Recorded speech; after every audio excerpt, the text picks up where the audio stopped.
친구 여러분, 제 이름은 조셉입니다. 저는 유대인 가정에서 자랐는데 저희 가족은 말을 항상 귀한 보석처럼 여겼습니다. 말을 하기 전에 오랫동안 생각하고 신중하게 골랐습니다.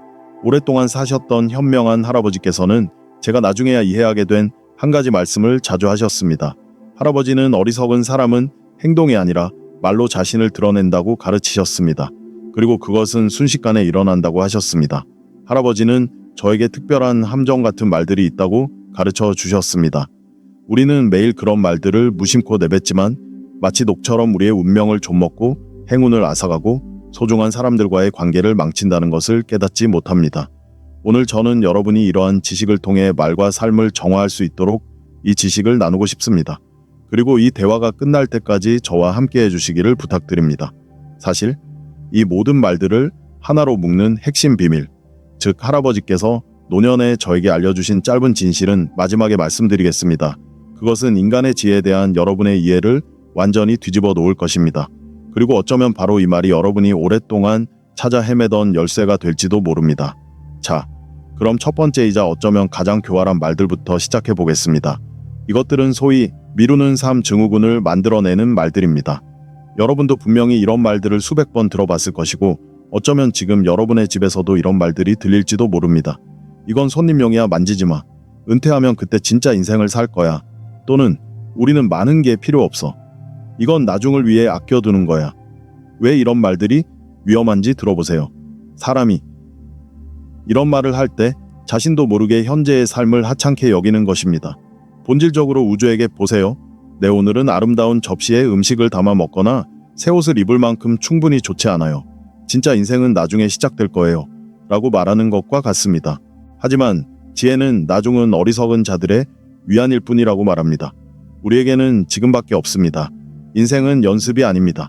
다시 깨끗하게 고쳤을 두 번째 기회는 주어지지 않습니다. 만약 여러분이 자신에게 기쁨을 허락하기 위해 특별한 날을 계속 기다린다면 결국 마지막 순간까지 기다리다가 매일 아침 눈을 떴을 때가 바로 특별한 날이었다는 것을 깨닫지 못할 위험이 있습니다. 가장 좋은 것을 나중을 위해 아껴둔다는 것은 내일 더 많은 것을 벌거나 받을 수 있을 거라고 믿지 않는다는 뜻입니다. 이것은 주머니에 금이 가득 차 있어도 머릿속에 자리 잡는 가난의 심리입니다. 저는 젊은 시절 인생의 법칙을 막 깨닫기 시작했을 때 겪었던 이야기가 생각납니다. 언젠가 저는 할아버지께 아주 귀하고 비싼 차를 선물로 드렸는데 그것을 구하기 위해 많은 노력을 기울였습니다.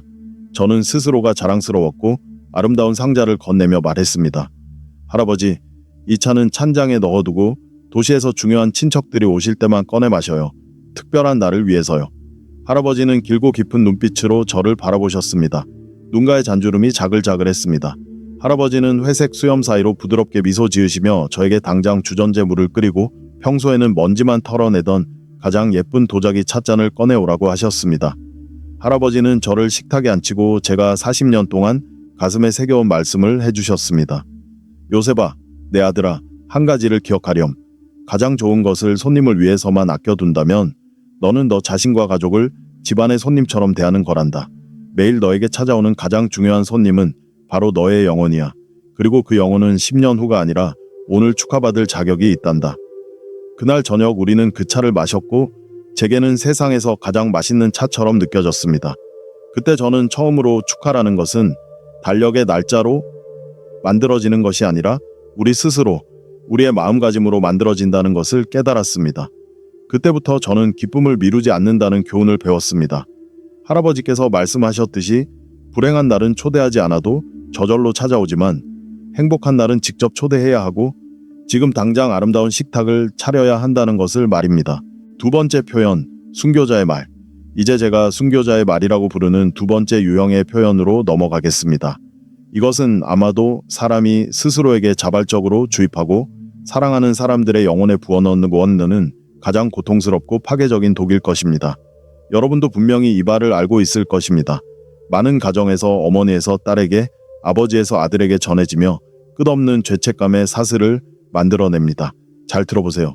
여러분도 이런 말을 하고 있지는 않나요? 내가 너 때문에 모든 걸 희생했잖아. 밤잠도 못 자고 밥도 제대로 못 먹고 내가 죽으면 그때 가서야 너는 울겠지. 그때 가서야 네가 누굴 잃었는지 깨닫겠지. 네 행동 때문에 내가 무덤으로 가고 있어. 아니면 유명한 말처럼 늙어서는 나에게 물 한 잔 가져다 줄 사람도 없을 거야. 우리는 왜 이런 말을 하는 걸까요?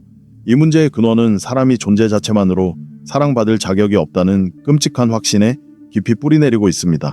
마음속 깊은 곳에서 그런 사람은 사랑받기 위해서는 고통받아야 한다고 확신합니다. 고통을 통해 그 권리를 얻어야 한다고 생각합니다. 그들은 삶을 끝없는 자기 희생의 연속으로 만들지만 풍족한 마음에서 나오는 것이 아니라 결핍에서 비롯된 것입니다.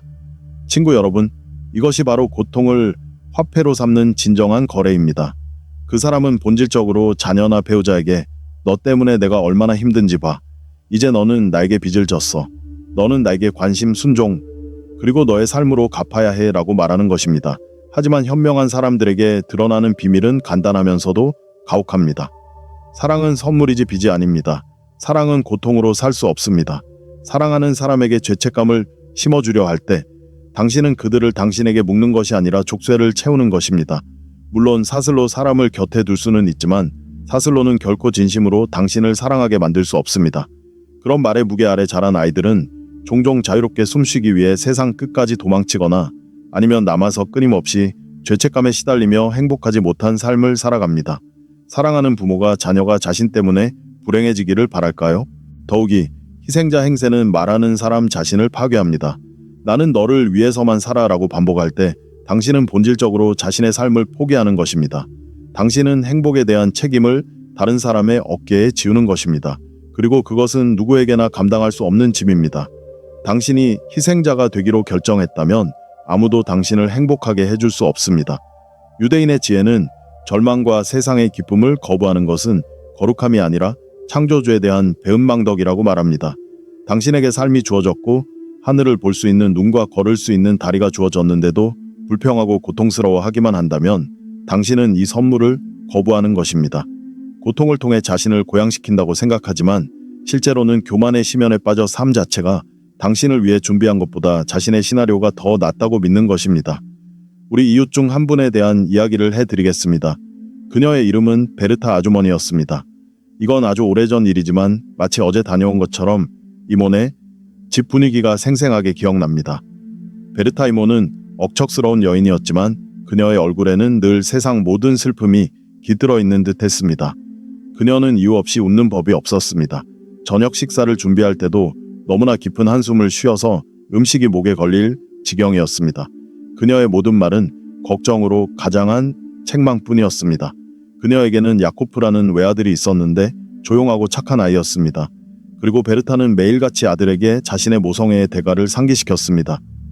야코프, 그녀는 가슴에 손을 얹고 말했습니다. 내게 새아버지가 생기지 않도록 재혼도 하지 않았어. 내게 좋은 신발을 사주려고 2가지 일을 했지. 너 때문에 내 건강을 공장에 바쳤어. 그런데 너는 또 친구들과 늦게까지 놀다 왔구나. 네가 내 죽음을 바라는 거니? 그녀는 이런 말들로 아들을 자신에게 묶어두고 감사하는 마음을 가르친다고 생각했지만 사실은 그들 사이에 얼음벽을 쌓고 있었습니다. 야코프는 늘 고개를 숙이고 자랐습니다. 그는 영원한 채무자, 이 위대한 어머니의 희생을 결코 갚을 수 없는 파산자처럼 느껴졌습니다. 그는 사랑을 느끼지 못했고 오직 무거운 짐만 느꼈습니다. 자신의 존재 자체가 어머니의 고통의 원인이라고 생각했습니다. 그리고 야코프가 25살이 되었을 때 그는 다른 도시가 아닌 다른 나라, 다른 대륙으로 떠났습니다. 그는 편지를 거의 쓰지 않았고 전화는 더더욱 하지 않았습니다. 베르타 이모는 그때부터 하루 종일 현관 앞 벤치에 앉아 울면서 모든 이웃들에게 이렇게 말했습니다. 이게 바로 감사라는 건가요? 내 모든 것을 마지막 한 방울까지 다 바쳤는데 그는 나를 버렸어요. 정말 아무도 나에게 물 한 잔 가져다 주지 않는다는 말이 맞네요. 그녀는 왜 이런 일이 일어났는지 진심으로 이해하지 못했습니다. 결국 그녀는 완벽한 희생적인 어머니가 되려고 그토록 노력했으니까요. 어느 날 할아버지가 그녀 옆을 지나가다가 멈춰 서서 그녀의 한탄을 들었지만 아무 말도 하지 않았습니다. 그녀의 마음은 진실에 닫혀 있었기 때문입니다. 하지만 우리가 자리를 뜰 때 그가 내게 조용히 말했습니다. 조셉, 잘 보고 기억해. 베르타는 자신의 고통으로 아들의 사랑을 사려고 했어. 매일 아들에게 수프값, 잠 못 이루는 밤들, 자신의 병에 대한 대가를 요구했지. 하지만 사랑은 돈으로 살 수 있는 게 아니야. 야코프가 떠난 건 그가 나쁜 아들이어서가 아니야. 그녀 곁에 있으면 숨이 막혔기 때문이지. 그는 살아있고 기쁨이 넘치고 사랑이 가득한 어머니를 원했지. 빚 영수증을 흔들어대는 채권자를 원한 게 아니었어. 이 경험은 나에게 영원히 교훈이 되었습니다. 사랑하는 사람들이 곁에 있기를 바란다면 그들에게 죄책감을 주는 존재가 아니라 빛이 되어주세요. 사람들은 따뜻함을 향해 다가가지 과거의 대가를 치러야 하는 곳으로는 가지 않습니다. 더 이상 희생자가 되지 마세요. 그저 행복한 사람이 되세요. 그러면 자녀들과 손주들이 강요 없이도 당신 곁에 있고 싶어 할 거예요. 세 번째는 가치절하 표현입니다. 이것은 태양의 흑점을 찾는 습관과 같습니다. 맛있는 저녁 식사든 자녀의 성공이든 화창한 날씨든 운명이 준 어떤 선물이든 간에 그 자리에서 바로 그것을 회색빛의 사소하고 하찮은 것으로 바꿔버리는 놀랍도록 끔찍한 인간의 능력입니다. 여러분도 분명 그런 사람들을 만나봤을 것이고 어쩌면 스스로도 그런 행동을 하는 자신을 발견했을지도 모릅니다. 바로 이런 표현들입니다. 나쁘진 않지만 더 좋았을 수도 있었어. 웃지 마. 나중에 울게 될 거야. 아, 이거 다 화학물질이야. 이제 자연적인 건 아무것도 없어. 별거 아니네. 대단한 업적이라고? 옆집 아들내미는 훨씬 더 대단한데. 이런 말들의 악마적인 힘은 무엇일까요? 그 비밀은 가치절하가 겁쟁이 마음의 방어기제라는 데 있습니다. 사람은 실망하는 것이 너무 두려워서 미리 스스로를 실망시키기로 합니다. 너무 기뻐하지 않고 즉시 흠을 찾아내면 삶이 자신에게 큰 타격을 주지 못할 거라고 생각하는 것입니다. 마치 전능하신 분께 저는 당신의 선물을 진지하게 받아들이지 않으니 당신도 저에게서 그것을 빼앗아 갈 수 없습니다. 라고 말하는 것과 같습니다. 하지만 그런 방어의 대가는 영원한 회색빛 삶입니다. 네, 하지만이라고 말하는 순간 감사의 마음을 짓밟는 것입니다. 고대 유대인의 지혜는 감사할 줄 모르는 집에는 기쁨이 찾아오지 않는다 라고 말합니다. 모든 것에서 흠을 찾는 사람은 결국 흠을 찾아내지만 다른 모든 것을 잃게 됩니다. 그들은 와인을 즐기는 대신 코르크 맛을 찾는 시음자처럼 됩니다. 와인이 아무리 훌륭해도 잔이 충분히 투명하지 않았어 라고 말할 것입니다. 특히 웃지 마, 나중에 울게 될 거야 라는 말은 끔찍합니다. 이것은 행복을 물리적인 차원에서 금지하는 고대의 어둡고 미신적인 두려움입니다. 사람은 웃는 매 순간마다 눈물로 대가를 치러야 한다고 믿게 되고 불행을 불러오지 않기 위해 아예 웃지 않기로 선택합니다. 그들은 영원히 타격을 기다리며 살고 삶은 그들에게 벌을 기다리는 대기실이 됩니다. 그리고 명절 식탁에서 이건 다 화학물질이야 라거나 요즘은 모든 게 형편없이 만들어져 같은 말을 하는 것은 단순히 불평이 아니라 자신을 다른 사람들보다 우월하게 보이려는 방식입니다. 말하는 사람은 본질적으로 너희는 모두 순진한 바보들이야. 이 음식에 기뻐하고 있지만 나만이 진실을 알고 있지. 나는 더 똑똑하고 본질을 꿰뚫어 보고 있어. 라고 선언하는 것과 같습니다. 이것은 깨달음으로 위장한 오만입니다. 하지만 실제로 그런 사람은 주변 분위기를 망치고 사랑하는 사람들이 소통과 식사에서 얻는 즐거움을 빼앗을 뿐입니다. 할아버지의 지인 한 분에 대한 이야기를 해드리겠습니다. 그의 이름은 맨델이었습니다. 우리 마을 사람들은 모두 그를 알고 있었습니다. 솔직히 말해서 그는 친절하고 꽤 교양 있는 사람이었지만 많은 사람들이 그를 피하려고 했습니다. 맨델은 시계 수리공이었고 자신의 분야에서는 장인이었지만 그에게는 한 가지 끔찍한 영혼의 결함이 있었습니다. 그는 삶에 대한 전문적인 비평가였습니다. 할아버지와 저는 그때는 아직 어렸을 때였는데 빵집 주인 딸의 결혼식에 초대받았습니다. 큰 행사였습니다. 마음이 넓은 빵집 주인은 정원에 식탁을 차렸습니다. 하얀 식탁보가 햇살 아래 반짝였습니다. 갓 구운 찰나빵 냄새가 꽃향기와 어우러졌습니다. 악사들이 연주하는 음악에 발이 저절로 춤을 추고 싶어졌습니다. 사람들은 웃고 신랑 신부를 축하하며 와인을 마셨습니다. 마치 공기 자체가 행복으로 가득 찬 것 같았습니다. 그런데 우리가 맨델과 같은 식탁에 앉게 되었습니다. 저는 그가 이 잔치를 어떻게 바라보는지 보았습니다. 그는 미소 짓는 대신 입술을 삐죽 내밀고 식탁에 놓인 잘 익은 예쁜 사과를 집어들고 손으로 돌려보더니 주변 사람들이 모두 들을 수 있도록 큰 소리로 말했습니다. 보기에는 예쁘지? 하지만 요즘은 모든 게 반짝거리게 하려고 독약을 뿌린다는 걸 알잖아. 속에는 분명 썩었거나 텅 비어 있을 거야. 요즘에는 진짜 사과를 찾을 수가 없어. 옆에 있던 누군가가 씹던 것을 멈췄습니다. 맞은편 여자의 얼굴에서 미소가 사라졌지만 맨델은 멈추지 않았습니다. 주인이 자랑스럽게 내놓은 생선 요리가 나왔을 때 그는 한 조각을 맛보고는 한숨을 쉬었습니다. 나쁘진 않지만 소금을 아꼈네. 칠리 이몬의 생선은 정말 맛있었는데 그게 진짜 생선이었지. 이건 그냥 흉내 낸 것뿐이야. 그때 음악이 울려 퍼지고 신랑 신부가 춤을 추러 나갔습니다. 신부는 아름다웠고 그녀의 눈은 사랑으로 빛나고 있었습니다. 멘델은 그들을 바라보며 고개를 흔들고는 그의 특유의 말투로 말했습니다. 그래, 춤이나 추게 놔둬. 지금은 행복하겠지만 5년 후에는 어떨지 두고 봐야지. 일상이란 게 사랑을 다 갉아먹는 법이야. 너무 일찍 기뻐하는군. 아직 인생의 쓴맛을 모르나 봐. 그의 주변에는 침묵의 기운이 감돌았습니다. 근처에 앉아있던 사람들은 마치 빛을 잃은 듯 했습니다. 음식은 맛없게 느껴졌고 음악은 너무 시끄러웠으며 신혼부부의 기쁨은 순진하고 연약해 보였습니다.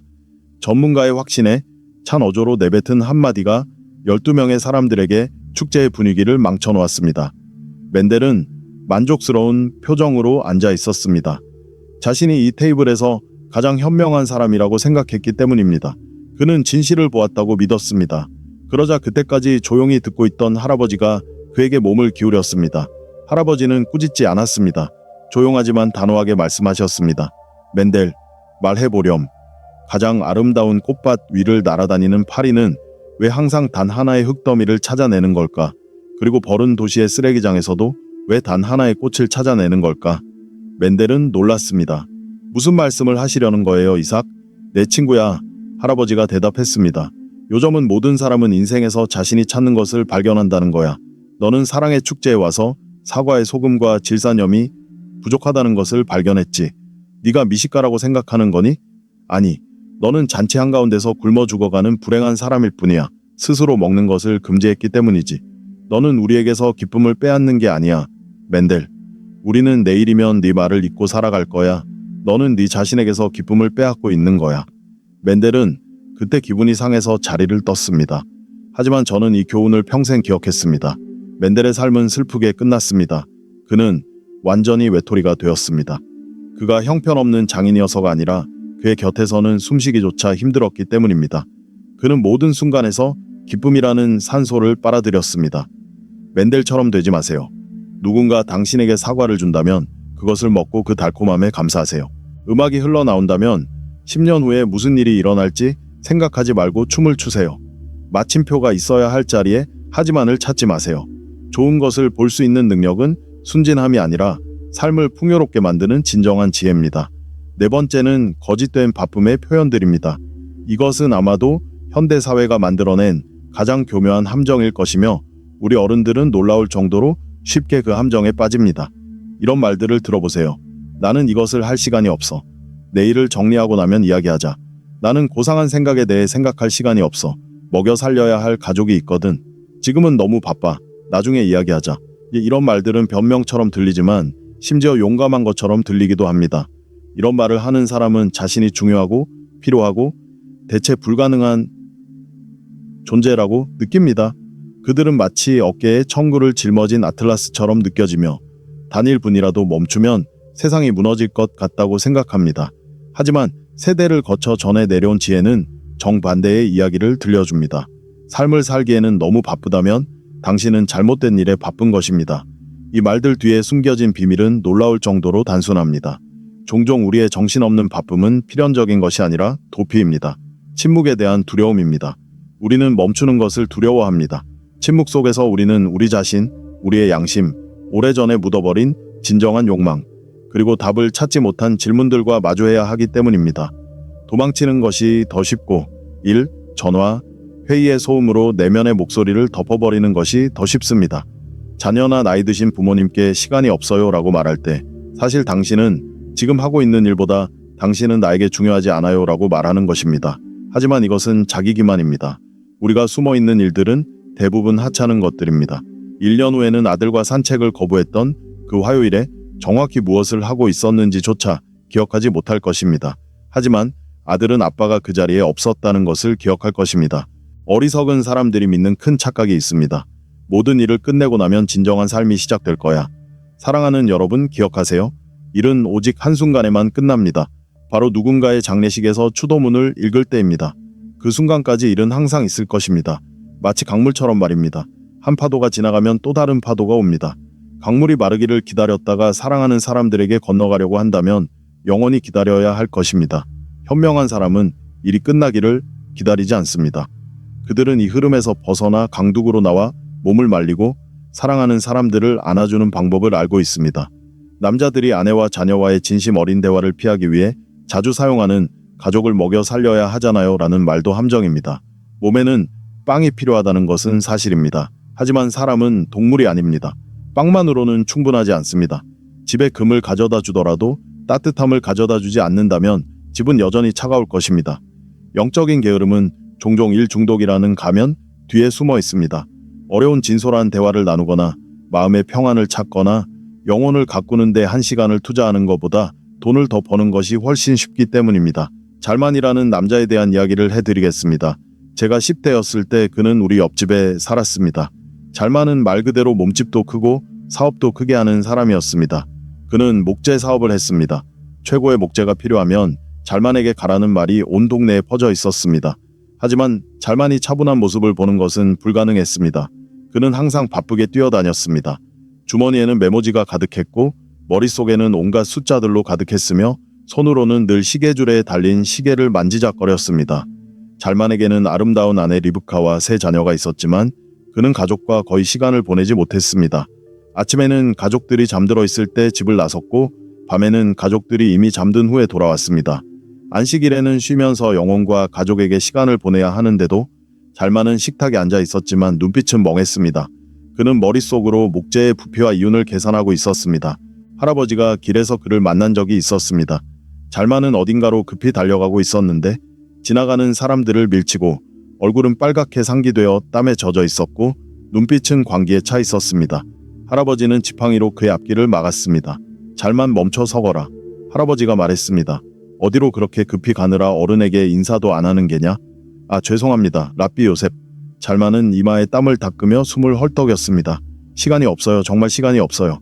참나무 목재가 불타고 있고 공급업자들이 기다리고 있고 경쟁자들이 제 뒤를 쫓고 있습니다. 가족을 먹여 살려야 하고 아이들의 미래를 만들어야 합니다. 사업이 안정되고 새 창고를 짓고 나면 그때 쉬겠습니다. 할아버지는 그를 안타깝게 바라보며 물었습니다.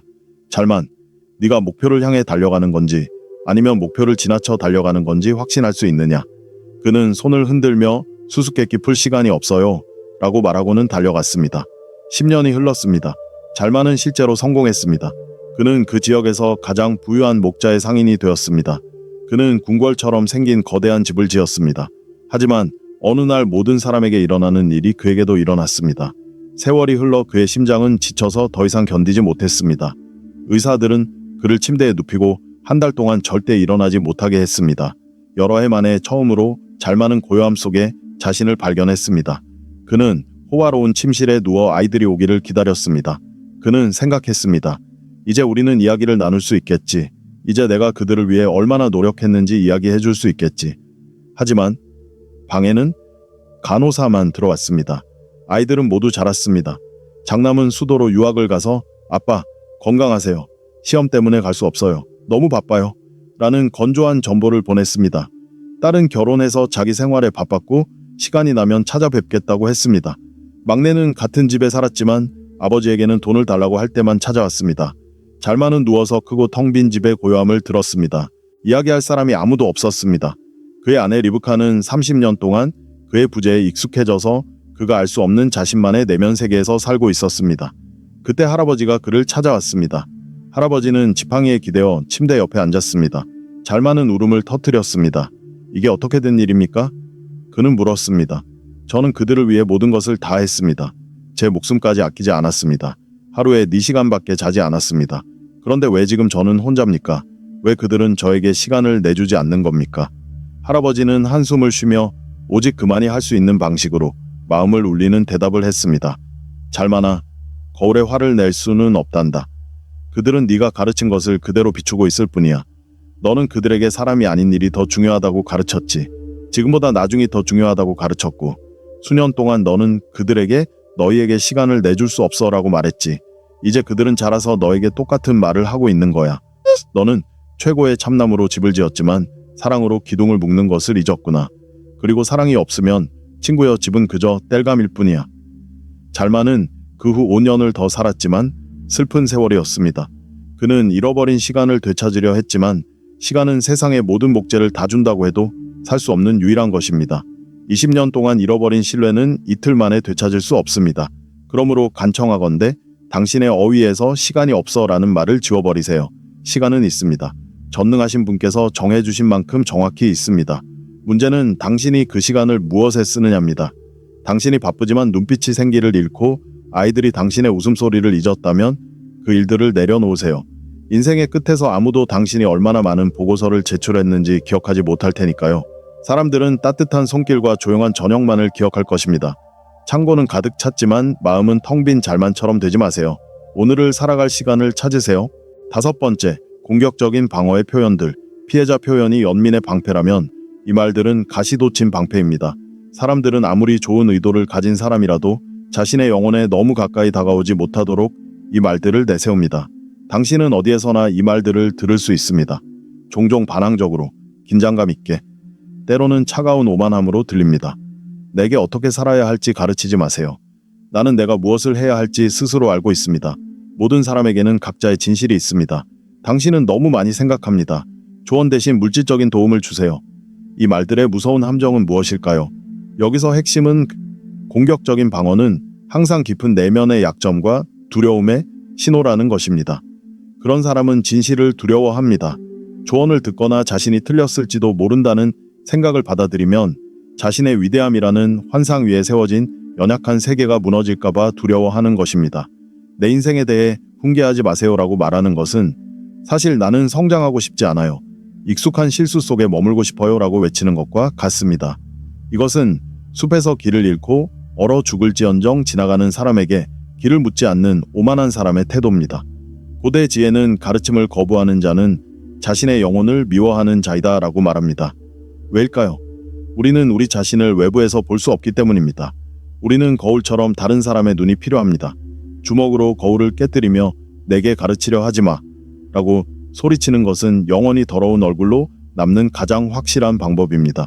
나는 나 자신을 안다라는 말은 고독으로 가는 길입니다. 이 맥락에서 나 자신이라는 단어는 혼자라는 단어와 동의어가 됩니다. 현명한 사람은 혼자서는 실수를 저지를 수밖에 없으며 진리를 위해서는 조언이 필요하다는 것을 압니다. 그리고 누군가 모든 사람에게는 각자의 진리가 있다라고 말할 때 그들은 대개 자신의 거짓말이나 게으름을 정당화하려는 것일 뿐입니다. 진리는 하나입니다. 태양이 하나인 것처럼 말입니다. 우리는 단지 다른 각도에서 그것을 볼 뿐입니다. 그러나 개인적인 촛불 같은 진리에만 매달려 지하실에 숨어 태양을 부정하는 사람은 스스로 빛을 박탈하는 것입니다. 특히 위험한 말은 너무 많이 생각하지 마 또는 똑똑한 척하지 마입니다. 이것은 스스로 위로 올라가지 않으면서 다른 사람을 깎아내리려는 시도입니다. 이것은 회색이 색깔에 반항하는 것입니다.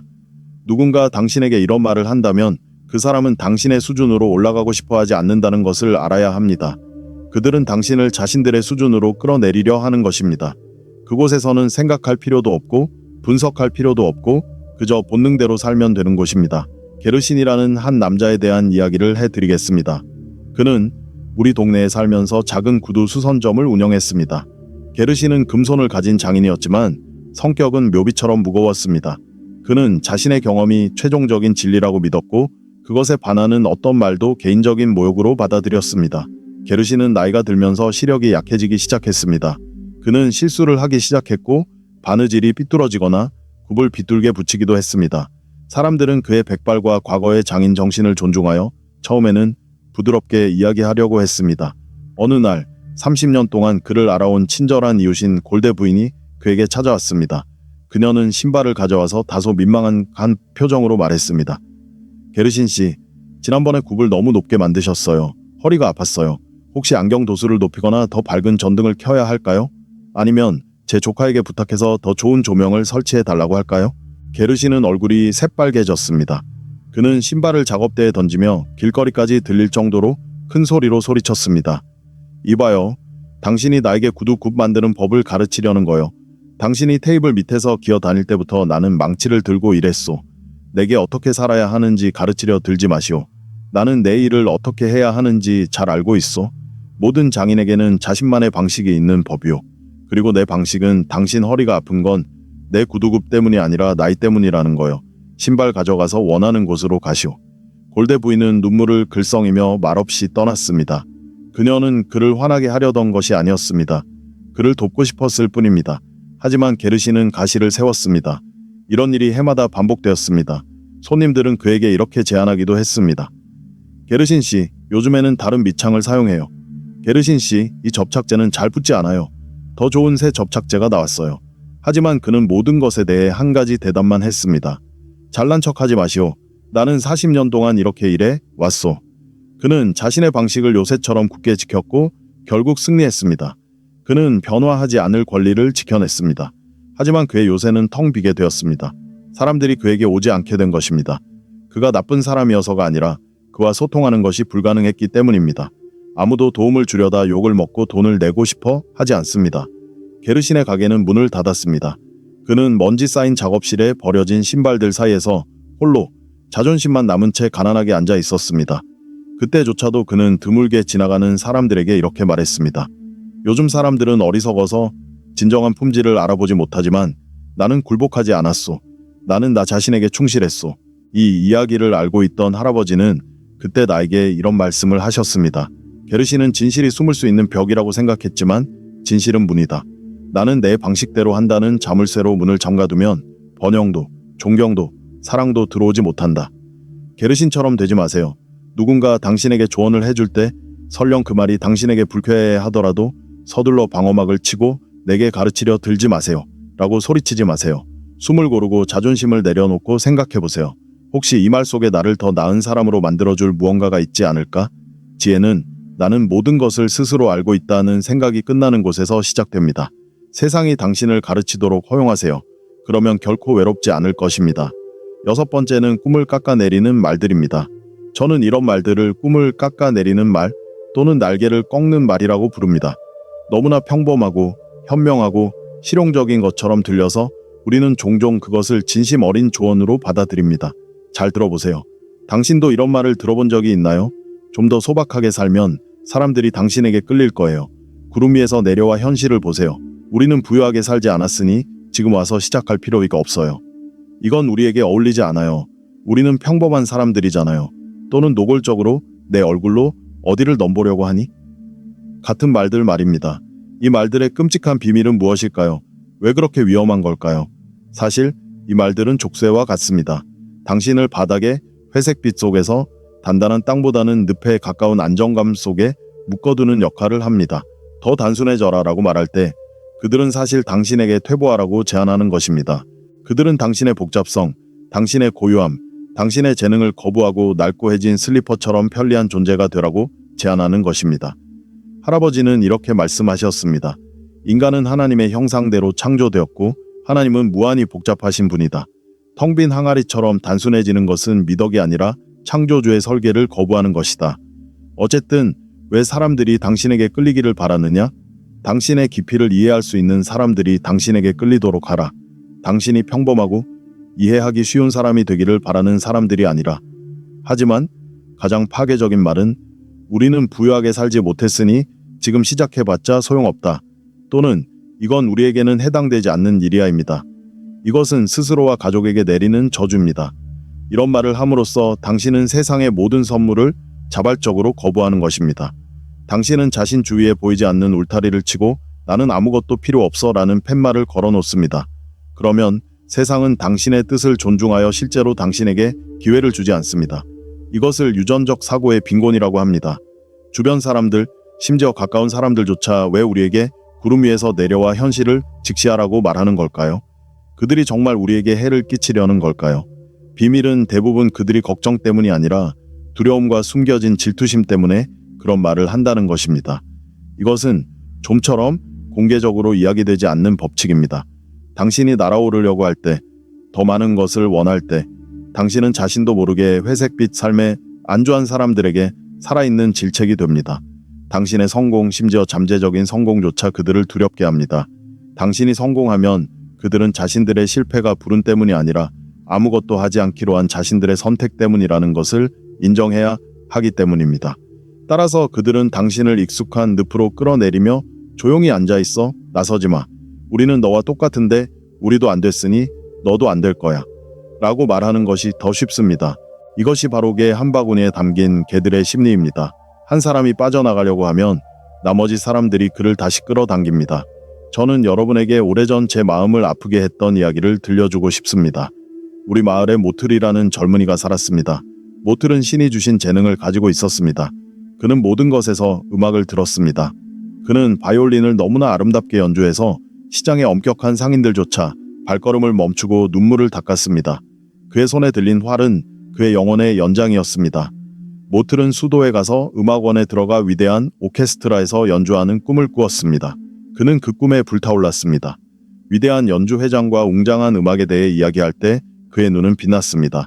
하지만 모틀에게는 삼촌이 있었습니다. 돌아가신 아버지의 형제인 하임이었습니다.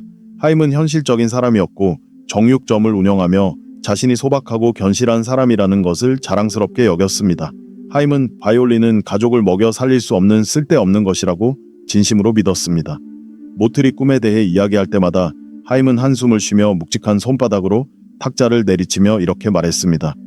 모틀아, 구름 위에서 내려와 현실을 봐라. 너 자신을 봐. 우리를 봐. 우리는 누구냐? 우리는 작은 마을의 평범한 사람들이다. 수도에서는 우리 같은 사람들은 문턱에도 못 들어간다. 거기서는 인맥, 돈, 교양이 필요해. 그런데 너는 뭐가 있냐? 낡은 셔츠와 머릿속에 든 바람뿐이잖아? 이건 우리에게 맞는 길이 아니야. 모틀아, 그런 쓸데없는 생각은 버리고 현실적으로 살아라. 여기 와서 고기나 썰어라.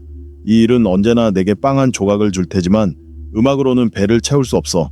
우리는 귀족처럼 살지 않았잖아. 괜히 남들에게 웃음거리가 될 필요는 없어.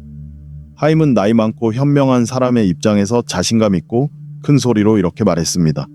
그리고 물방울이 바위를 뚫듯이 점차 모틀의 눈빛에서 빛이 사라지기 시작했습니다. 그는 의심하기 시작했습니다. 자신이 보잘것없는 사람이고 큰 세상에 어울리지 않는다고 생각했습니다. 그는 자신의 꿈을 부끄러워했습니다. 결국 모틀은 수도에 가지 않았습니다. 그는 삼촌의 말을 들었습니다. 바이올린을 내려놓고 정육점 카운터 뒤에 섰습니다. 그는 평범해졌습니다. 다른 사람들처럼 되었습니다. 세월이 흘렀습니다. 모틀은 눈빛이 꺼진 뚱뚱하고 둔한 남자가 되었습니다. 그는 고기를 썰고 돈을 벌었지만 결코 미소를 짓지 않았습니다. 그리고 그의 바이올린은 찬장 위에서 먼지를 뒤집어 썼고 현들은 그리움에 못 이겨 끊어졌습니다. 한 번은 할아버지와 제가 명절에 먹을 고기를 사러 정육점에 들렀을 때 모틀은 마치 적과 싸우는 것처럼 맹렬하게 뼈를 자르고 있었습니다. 할아버지는 모틀을 바라보더니 구석에 만족스러운 표정으로 앉아있는 하임 삼촌을 보셨습니다. 그리고 우리가 가게를 나설 때 할아버지는 저에게 씁쓸하게 말씀하셨습니다. 요셉아, 이 비극을 보렴. 하임은 조카를 굶주림에서 구해줬다고 생각하지만 사실은 그의 내면의 영혼을 죽인 거야. 하임은 모틀이 넘어지고 다칠까봐 날개를 꺾은 게 아니야. 아니, 하임은 모틀이 날아오를까봐 두려워했던 거지. 조카가 날아오르면 하임은 고개를 들어 자신이 얼마나 낮은 곳에 있는지 봐야 했을 테니까. 모틀은 일찍 세상을 떠났습니다. 그의 심장이 버티지 못했던 거죠. 의사들은 병 때문이라고 했지만 할아버지는 불러보지 못한 노래가 그의 내면을 갈기갈기 찢어놓았다고 말씀하셨습니다. 그러니 부탁하건대 이건 우리에게 어울리지 않아 라는 말을 들으면 귀를 막으세요. 더 단순하게 살라고 말하는 사람들에게서 도망치세요. 가장 가까운 사람이라 할지라도 당신의 운명을 그들의 짧은 잣대로 제도록 내버려 두지 마세요. 당신에게 꿈이 있다면 그것은 이미 전능하신 분께서 그 꿈을 실현할 힘을 주셨다는 뜻입니다. 이웃들이 회색빛 삶 속에서 평화롭게 잠들도록 하기 위해 당신의 꿈을 배신하지 마세요. 당신은 태어난 것만으로도 그 이상의 가치가 있습니다. 7번째 구절, 행복의 조건. 앞선 구절들이 우리가 걸려 넘어지는 돌멩이와 같았다면 이 말들은 신기루와 같습니다. 이것은 사람이 수십 년 동안 헤매면서 오아시스를 향해 걷고 있다고 생각하지만 실제로는 메마른 사막에서 맴돌고 있는 안개와 같습니다. 저는 이 구절들을 행복의 조건 또는 미래의 환상이라고 부릅니다. 당신은 이 말들을 끊임없이 듣게 될 것입니다. 희망처럼 들리지만 쓴쑥처럼 쓰디쓴 맛이 납니다. 그 사람처럼 돈이 있다면 정말 행복할 텐데. 남의 떡이 더 커 보인다. 월요일부터는 꼭 시작할 거야. 수도나 다른 나라로 이사가면 모든 게 바뀔 거야. 살을 빼거나 결혼하거나 이혼하면 행복해질 거야. 이런 말들의 악마적인 교활함은 무엇일까요? 그 비밀은 이런 말을 하는 사람이 하나님께 조건을 걸고 있다는 것입니다. 창조주와 흥정하고 있는 것입니다. 그들은 이렇게 말합니다. 주님, 당신이 주신 환경 속에서 오늘 행복해지는 것을 거부합니다. 제 기쁨은 가로막혀 있고 그 열쇠는 아직 존재하지 않는 미래에 있습니다. 이것이야말로 가장 큰 자기 기만입니다. 어리석은 사람은 초안 모드로 살아갑니다. 그들은 지금은 단지 예행 연습을 하고 여백의 메모를 하고 견디고 있을 뿐이라고 생각합니다. 그리고 진정으로 풍요롭고 생기 넘치는 삶은 나중에 모든 조건이 맞아떨어지고 날씨가 좋아지고 큰돈이 생길 때 시작될 거라고 믿습니다. 하지만 제가 어머니 젖을 먹으며 배운 지혜는 이렇게 말합니다. 행복은 티켓을 사서 도착할 수 있는 목적지가 아닙니다. 행복은 여행하는 방식입니다. 나무 의자에 앉아서 기뻐할 수 없다면 황금 의자에 앉아서도 기뻐할 수 없을 것입니다. 왜냐하면 의자는 바뀔지라도 당신은 그대로이기 때문입니다. 남의 떡이 더 커 보인다 하는 말은 영원한 도피자들의 창하입니다. 왜 그곳이 더 좋아 보일까요? 바로 우리가 그곳에 없기 때문입니다. 우리는 아직 그곳에 우리의 불만, 질투, 두려움 그리고 공허함을 가져가지 않았기 때문입니다. 우리가 그곳에 도착하는 순간 그곳은 여기가 되고 다시 나빠집니다. 어리석은 사람은 달팽이가 껍데기를 짊어지고 다니듯 자신을 짊어지고 다닙니다. 어디로 도망치든 그는 자신의 문제, 무거운 성격 그리고 세상을 바라보는 흐린 안경을 함께 가져갑니다. 그리고 월요일부터 시작할 거야 라는 말. 이것은 게으른 영혼의 가장 짧고 슬픈 기도입니다. 할아버지는 이렇게 말씀하셨습니다. 전능하신 분에게는 월요일이 없습니다. 그분에게는 영원한 지금만이 있을 뿐입니다. 월요일은 사람들이 7일 동안 자신답지 않아도 되는 합법적인 권리를 갖기 위해 만들어낸 것입니다. 월요일을 기다리는 것은 스스로에게서 삶을 훔치는 행위입니다. 일요일, 토요일, 금요일을 단지 기다리는 시간으로 여기며 훔치는 것입니다. 하지만 누가 당신에게 그 월요일이 올 거라고 약속했습니까? 특히 파괴적인 말은 저 사람이 가진 것을 나도 가졌으면 좋겠다는 것입니다. 이것은 꾸민 척하는 질투의 독입니다. 사람들은 다른 사람의 겉모습, 다른 사람의 성공을 보고 다른 사람의 돈과 함께 다른 사람의 미소도 얻을 수 있을 거라고 생각합니다. 하지만 모든 부에는 그림자가 있다는 것을 잊습니다. 만약 당신이 다른 사람의 삶을 받게 된다면 당신은 그 사람의 불면증, 두려움, 질병, 그리고 숨겨진 슬픔까지도 함께 받게 될 것입니다. 우리 마을에 살았던 한 남자에 대한 이야기를 해드리겠습니다. 그의 이름은 피셸이었습니다. 이 이야기는 우리 가족에게 교훈처럼 전해 내려오고 있습니다. 피셸은 재단사였는데 솜씨가 꽤 좋았습니다. 그는 작은 집과 충실한 아내 사라, 건강한 두 아이, 그리고 먹고 살기에 충분한 수입을 주는 직업을 가지고 있었습니다. 언뜻 보기에는 행복하게 살 수 있을 것 같았습니다. 하지만 피셸은 행복하게 살지 못하고 늘 미래의 행복만을 기다렸습니다. 평생 동안 피셸은 만성적인 내일의 행복 증후군에 시달렸습니다. 젊었을 때는 이렇게 말했습니다. 지금은 비좁고 아이들은 울고 돈도 부족하지만 시내 중심계 내 작업실을 열면 그때는 정말 행복해질 거야. 그는 작업실을 열었지만 행복은 찾아오지 않았습니다. 피셸은 우울한 표정으로 돌아다니며 말했습니다. 작업실은 생겼지만 집은 낡았고 지붕은 새잖아. 이게 무슨 행복이야. 2층짜리 돌집을 짓고 하인들을 고용하면 그때는 웃을 수 있겠지. 그는 아이들이 자라는 것도 모른 채 미친 듯이 일했습니다. 너무 피곤하고 짜증이 나서 잠자리에 들기 전에 아내에게 키스조차 하지 않았습니다. 결국 그는 행복을 짓고 있었던 것입니다. 마침내 크고 아름다운 돌집이 완성되었습니다. 사라는 잔치상을 차렸지만 피셸은 여전히 찌푸린 얼굴로 앉아 있었습니다. 또 무슨 일이야, 피셸? 아내가 물었습니다. 사라. 그는 한숨을 쉬었습니다. 이게 무슨 집이야? 우리 작은 마을은 지루하고 더럽고 소문만 무성하고 문화도 없어. 우리가 수도에 살았다면 얼마나 좋을까? 거기에는 오페라도 있고 대로도 있고 고상한 사람들도 있잖아. 수도로 이사가면 그때는 분명 행복해질 거야. 그곳 공기는 다를 거야. 그리고 피셸은 다시 행복을 향한 질주를 시작했습니다. 그는 돈을 모았습니다. 모든 것을 아꼈습니다. 집도 팔고 작업실도 팔았습니다. 사라는 부모님 묘지와 친구들을 떠나기 싫어 울었지만 피셸은 단호했습니다. 거기 가면 다 잘 될 거야. 그는 주문처럼 되뇌었습니다. 20년이 흘렀습니다. 피셸은 목표를 달성했습니다. 그들은 수도에 있는 중앙광장이 내려다 보이는 부유한 아파트에 살았습니다. 그는 돈도 많았고 지위도 높았고 값비싼 옷도 입었습니다. 할아버지는 마을 일을 보러 수도에 갔다가 옛 지인을 만나기로 했습니다. 그는 피셸의 주소를 찾아 대리석 계단을 올라가 금빛 손잡이가 달린 초인종을 눌렀습니다.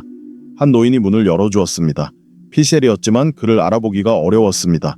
그의 얼굴에는 불만족스러운 깊은 주름이 가득했고 눈빛은 생기를 잃었고 어깨는 축 처져 있었습니다. 벨벳 의자와 그림들로 가득한 호화로운 거실에는 기쁨 대신 양냄새와 우울함이 감돌았습니다. 사라는 그림자처럼 조용하고 투명하게 구석에 앉아 있었습니다. 그들은 차를 마시려고 앉았습니다. 차는 비쌌지만 대화는 이어지지 않았습니다. 피셸은 말없이 한숨만 쉬며 컵 속에서 숟가락을 휘저었고 짜증나는 소리가 났습니다. 피셸, 잘 지내고 있나? 할아버지가 물었습니다. 자네는 꿈꾸던 모든 것을 이루었잖아. 수도에 있고 부자이고 행복하잖아. 피셸은 눈물과 분노로 가득 찬 눈으로 할아버지를 바라보며 갑자기 비싼 탁자를 주먹으로 내리쳤습니다. 행복하다고? 이삭? 나를 놀리는 건가?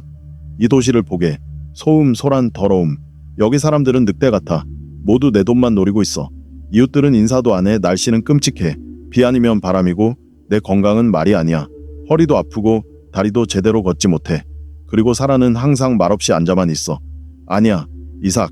여기에는 삶이 없어. 나는 한 가지를 깨달았어. 바다로 갔어야 했어. 남쪽 따뜻한 바닷가에는 진정한 낙원이 있다고 하더군. 거기서는 뼈도 아프지 않고 햇살이 가득하다고. 여기 있는 모든 것을 팔고 바닷가로 이사 갈 거야. 그러면 마침내? 할아버지는 그를 매우 안쓰럽게 바라보았습니다. 그는 차를 마시지 않았습니다. 컵을 밀어놓고 이 이야기를 들은 모든 사람의 기억에 깊이 새겨질 말을 했습니다. 피셸, 그만둬. 너는 바다에 가지 못할 거야. 왜냐고? 바다는 없어. 너에게는 어디에도 존재하지 않아. 너는 평생 다른 태양이 떠오를 거라고 생각하며 지평선을 쫓아다녔지. 하지만 태양은 하나뿐이야. 너는 오두막을 궁전으로 마을을 수도로 바꿨지만 가장 중요한 것, 네 생각을 바꾸는 걸 잊었어. 너는 늙고 투덜거리고 감사할 줄 모르는 피셸을 새 집으로 데려왔지. 그리고 이 피셸은 이곳의 공기마저 오염시켰어. 내가 너를 에덴 동산에 데려다 놓더라도 하루 만에 새들이 너무 시끄럽게 지저귀고 사과향이 너무 달콤하다고 불평할 거야. 문제는 도시가 아니야, 피셸. 문제는 네가 행복을 밖에서 찾고 있다는 거야. 행복은 항상 네 안에 있었는데 말이지. 너는 기다림으로 네 삶을 망쳤어. 피셸은 그때 기분이 상했습니다. 그는 결코 이해하지 못했습니다. 그는 정말로 남쪽으로 이사갈 준비를 시작했지만 결국 그러지 못했습니다. 짐을 싸던 도중 상자와 여행 가방들 사이에서 심장이 멎었습니다. 그는 살기 위해 준비하다가 죽었습니다. 이 이야기는 우리 모두에게 엄중한 경고입니다. 행복의 조건은 거짓입니다. 행복은 조건 없는 것입니다. 마치 숨 쉬는 것과 같습니다. 지금 숨을 쉬고 있거나 아니면 죽은 것입니다. 새 가구를 사면 마음껏 숨을 쉴 수 있을 거야 라고 말할 수는 없습니다. 그러므로 간청합니다. 남의 떡이 더 커 보인다 하는 생각을 머릿속에서 지워버리세요. 지금 이곳에서 행복을 느끼는 사람이 되세요. 월요일을 기다리지 마세요. 이번 수요일, 이번 목요일부터 삶을 시작하세요. 지금 있는 것에 감사하세요. 따뜻한 차 한 잔, 친구의 전화, 옆에서 골골거리는 고양이, 창밖의 비. 이것이 삶입니다. 다른 삶은 없습니다. 영혼의 짐을 풀지도 못한 채 부유한 거지로 죽은 피셸처럼 되지 마세요. 이제 가장 중요한 이야기입니다. 제가 여러분에게 끝까지 남아달라고 부탁한 이유입니다. 제가 어렸을 때 혈기왕성하고 자기 목소리에 너무 심취해 있던 시절에 할아버지가 제게 알려주신 바로 그 비밀입니다. 할아버지는 저를 마주 앉히고 제 영혼을 똑바로 바라보며 제 삶의 나침반이 된 말씀을 하셨습니다. 그 말씀을 기억하세요. 현명한 사람은 자신의 목소리를 듣고, 지혜로운 사람은 다른 사람과 신의 목소리를 듣고, 어리석은 사람은 오직 말만 합니다. 이 말의 깊이를 이해하세요. 우리가 말할 때 우리는 이미 알고 있는 것을 반복할 뿐입니다. 우리는 성장하는 것이 아니라 소음만 만들어낼 뿐입니다. 하지만 우리가 침묵하고 듣기 시작할 때 세상은 우리에게 가르침을 주기 시작합니다. 오늘 우리가 이야기한 모든 문제들, 이 모든 함정 같은 말들은 사람이 듣기를 멈추는 순간에 생겨납니다. 사랑하는 사람들의 고통을 듣지 않고, 전능자의 힌트를 듣지 않고 오직 자신의 불만과 변명만 듣습니다. 어리석음은 지능의 부족이 아니라 마음의 귀머거리입니다. 우리는 오늘 7가지 끔찍한 말버릇에 대해 살펴보았습니다. 삶을 나중으로 미루는 것이 얼마나 위험한지, 자신을 희생자로 만드는 것이 얼마나 파괴적인지, 그리고 자만이 우리를 도움으로부터 어떻게 차단하는지에 대해 이야기했습니다. 결론은 식탁 위의 빵처럼 간단합니다. 당신의 말은 영혼의 옷입니다. 만약 말이 더럽고 찢어지고 불평과 분노로 가득 차 있다면 그 안에 있는 영혼은 얼어붙고 병들게 됩니다. 하지만 말에서 쓰레기를 제거하고 불평을 멈추고 감사하기 시작하면 삶이 변화하기 시작할 것입니다. 이것은 마법이 아니라 영적인 세계의 법칙입니다. 입에서 나오는 말은 운명으로 되돌아옵니다. 당신의 말을 정화하면 당신 앞에 놓인 길도 정화될 것입니다. 친구 여러분, 이 대화가 여러분에게 도움이 되었다면 저희의 활동을 응원해 주시길 부탁드립니다. 이 영상의 좋아요를 눌러주세요. 그러면 저희의 노력이 헛되지 않았다는 것을 알 수 있을 것입니다. 채널을 구독하여 현명한 사람들의 모임이 더욱 커지도록 도와주세요. 그리고 여러분께 한 가지 부탁이 있습니다. 댓글에 자세한 답변을 남겨주세요. 이 7가지 유형의 말 중에서 어떤 말이 가장 위험하다고 생각하시나요? 그리고 그 이유는 무엇인가요? 혹시 그 중에서 자신이나 주변 사람들을 발견하셨나요? 여러분의 지혜를 나눠주세요. 여러분의 의견을 아는 것은 저에게 매우 중요합니다. 다음 영상에서는 말보다 훨씬 더 중요한 것에 대해 이야기하겠습니다. 오랫동안 마음속에 품고 있던 상처를 치유할 수 있는 대화가 될 것입니다. 놓치지 마세요. 매우 유익한 영상이 될 것입니다. 지금 이 순간을 살아가세요. 서로를 아끼고 당신의 말이 오직 빛만을 가져다 주기를 바랍니다.